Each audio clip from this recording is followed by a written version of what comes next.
Ça y est les gars, je pense que tout le monde le sait maintenant, Elon Musk a racheté Twitter pour 44 milliards de dollars. Et qu'on l'aime ou qu'on ne l'aime pas, je pense qu'on sera tous d'accord pour dire que Elon Musk, c'est l'un des entrepreneurs les plus ambitieux du monde. Juste pour rappel, c'est quand même le président directeur de la société Tesla et SpaceX. Le mec est sur tous les fronts, crypto-monnaie, voitures électriques, conquête de l'espace. Et aujourd'hui, sa fortune s'élève à hauteur de 219 milliards de dollars selon Forbes. Mais finalement, qui est-il vraiment? Un génie ou un fou? Bon, de manière générale, quand t'entends Elon Musk, tu penses directement à Tesla, dont il est à la tête depuis 2008. Ah oui, c'est vrai. Et aussi à ça, bien évidemment. This is Elon Musk. Mais ses ambitions ne s'arrêtent pas aux voitures électriques. Plus riche que Jeff Bezos, Bill Gates ou encore Mark Zuckerberg, comme le notait National World, contrairement à la plupart de ses autres milliardaires, Elon Musk a constitué l'essentiel de sa fortune en fondant et en investissant dans plusieurs entreprises lucratives, plutôt que de connaître un seul et grand succès, comme Jeff Bezos avec Amazon ou Mark Zuckerberg avec Facebook. Ah oui, et Elon Musk n'a jamais connu la Hesse. Ah si, sauf des cheveux. Son père c'était un ingénieur pété de thunes. Juste pour la petite anecdote, sa famille était quand même propriétaire d'une mine d'émeraude en Zambie. Ouais, tu vois déjà le level quoi. Mais déjà très jeune, le mec a faim. À 24 ans, il crée avec son frère Zip2, un outil qui va aider les médias à passer du papier à internet. Et il la vendra plus tard à Compaq, tu sais la marque d'ordinateur là. Et pour quelle somme? Je vous laisse deviner.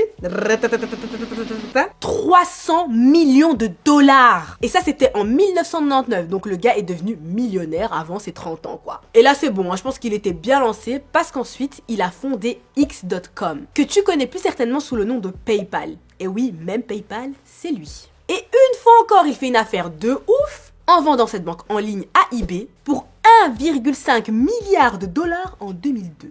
Et sur cette somme, le mec se prend quand même 250 millions de dollars, les gars. Mais vous savez maintenant, Elon Musk ne se contente pas du minimum.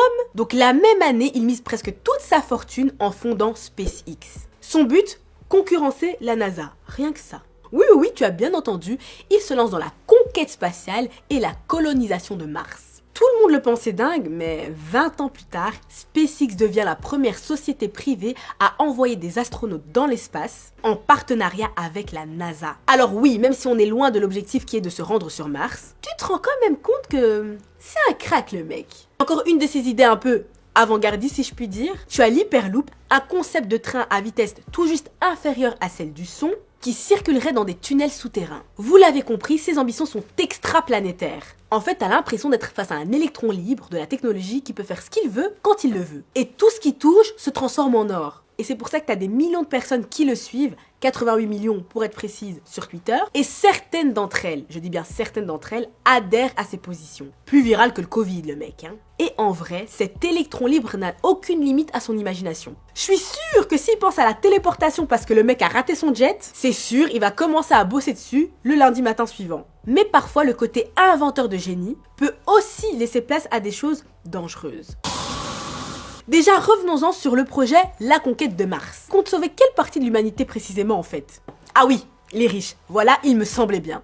Parce que je rappelle qu'il a quand même dit vouloir l'essor du tourisme spatial, mais à destination des personnes ultra riches. Du coup, déjà, je pense pas qu'il parle de moi, Vu qu'en septembre 2021, le coût d'un seul billet était de plusieurs millions de dollars. Et puis on va pas parler du gaspillage énergétique, des inégalités indécentes, de la pollution ou encore du danger. Et certains spécialistes poussent à la prudence et sont plutôt sceptiques. D'ailleurs, un astrophysicien qui a travaillé avec lui explique qu'il ne pourra pas coloniser Mars parce que ceux qui vont aller sur Mars seront complètement dépendants de ce que leur enverra la Terre. Après, même s'il dit que c'est pour lui le seul moyen d'échapper au réchauffement climatique et sauver l'humanité, laissez-moi vous dire qu'à ce niveau-là, Tesla et Musk n'aident pas vraiment, contrairement à ce que l'on pourrait penser. Parce qu'on le sait, Tesla et Musk ont investi dans la crypto. Mais ce que vous ne savez peut-être pas, c'est que selon les analystes de la Deutsche Bank, c'est que si tu combines toute l'électricité que consomment les activités liées au Bitcoin, sur une année, une seule, ça revient à la même conso annuelle que la Suisse. Puis une des autres obsessions de Elon Musk, c'est le transhumanisme. Le transhumanisme, c'est quoi?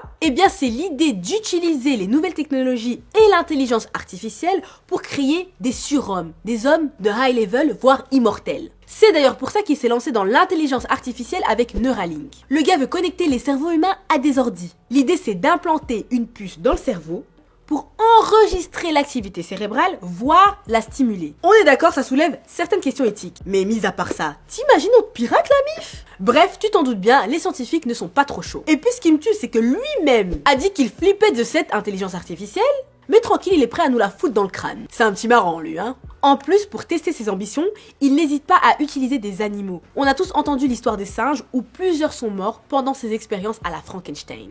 Et puis dans un registre beaucoup plus récent, on va bien sûr parler de sa relation avec Twitter. Le mec a à plusieurs reprises fait circuler de fausses infos sur le Covid, a utilisé son compte pour jouer avec les valeurs boursières de ses entreprises.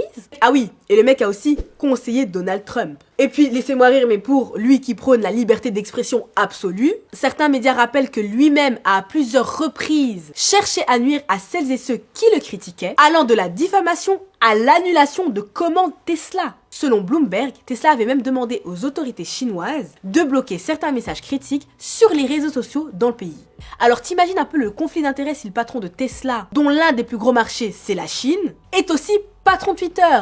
Au nom de la liberté d'expression, il risque d'avoir des bugs. Il fera quoi en Chine si on lui demande de cacher tel ou tel message alors? Alors oui, finalement, on le sait, Elon Musk a beaucoup de détracteurs, mais également de nombreux partisans, entre ceux qui le considèrent comme un génie et les autres qui le traitent de fou. J'ai envie de dire que la frontière entre les deux est assez mince. Après tout, on a connu peu de génies qu'on n'a pas d'abord traité de dingo, n'est-ce pas? Seulement faut-il ne pas tomber dans la mégalomanie et l'envie d'excellence au point de mettre ses ambitions avant le bien-être de l'humanité. Hallelujah! Et toi, Elon Musk, comment tu le vois? Comment tu le considères? On en parle en commentaire. Et en attendant la famille, tu connais la chanson, tu prends soin de toi. Easy. T'as kiffé cette vidéo, hein? Je sais que t'as kiffé. Alors like, abonne-toi, partage, on balance du lourd sur Tarmac.